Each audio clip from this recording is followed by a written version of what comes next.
honourable member for Edmonton Ellerslie.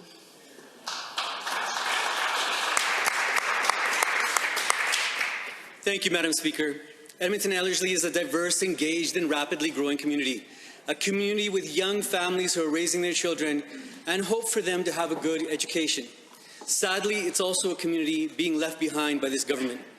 Investment to infrastructure for schools is down almost $200 million in this budget, guaranteeing that young families in Edmonton Ellerslie's desperate need for a high school to support their growing families is probably going to go unheard.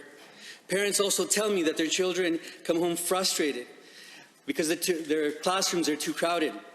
And with the new education funding model, which will not be able to keep funding with growth, we're not going to be able to see for Edmonton schools.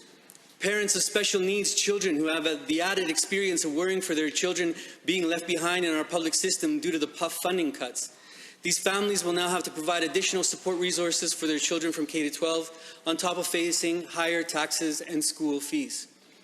Parents tell me how life is becoming more unaffordable since this government decided to give away $4.7 billion to profitable corporations and are now balancing the budget on the backs of the working families like theirs. Parents tell me that they have a hard time making ends meet because of the sudden increases to their child's school bus fees.